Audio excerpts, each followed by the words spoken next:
नाम जपने से संतों के आंखों में प्रेमांशु छलक आए। संत ने कहा, बेटा राम जी क्या नहीं करते, ये पूछो। राम क्या नहीं करते? सिर्फ विश्वास करके राम के चरणों में अपने जीवन के नैया की डोर सौंप करके तो देखो। राम जी प्रत्येक प्राणी के योग क्षेम का भार अपने पास स्वयं रखते हैं। यह राम इतना दयालु है कि जब तक संसार के प्रत्येक प्राणियों को भोजन नहीं करा लेता, तब तक वह खुद भोजन नहीं करता।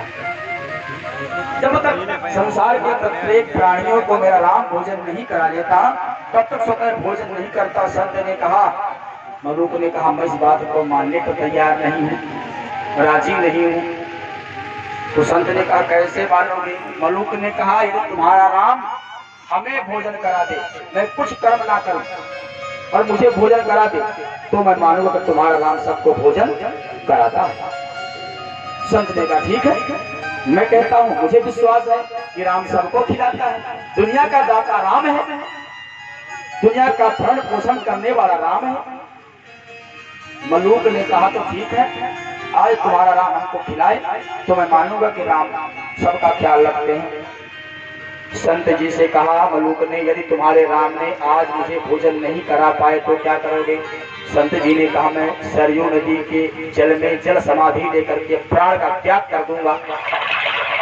यदि तुम आज दिन भर भूखे रहे, तुमको खाने को नहीं मिला, संत ने कहा, मैं कहां तक अपने राम की महिमा का बखान करूं? हमारे राम तो उस खाने वाले को महाराज पेट भर खिलाते हैं, शक्कर के खिलाते हैं, जबरदस्ती खिलाते हैं। अच्छा, अब तो मैं आज तुम्हारे राम की महिमा देखूंगा, ऐसा मलूक ने कहा। संत ने प्रतिज्ञा ले ली, यदि आज मेरे राम ने तुमको भोजन नहीं कराया तो मैं जल समाधि ले लूंगा। और मलूक जी ने क्या किया? बगल में जंगल लगा हुआ था महाराज, सरयू नदी के किनारे, उस जंगल में मलूक जी प्रवेश कर गए। उस जंगल में एक विशाल बट का वृक्ष है, उस बट के वृक्ष में मलूक जी चढ़ करके शिखर पर जाकर के बैठ गए। और महाराज दोपहर के 2 बजे, सुबह से लेकर शाम तक तो मलूक जी भूखे भी रहे, 2 बजे तक। जब 2 बजे तो उस जंगल में से, उस बट वृक्ष के नीचे से होकर के कंजरों की टोली निकली। कंजर जो अपने पुत्रों को, अपने परिवार को गधे में लाद करके यहाँ व्यापार किया, फिर वहाँ व्यापार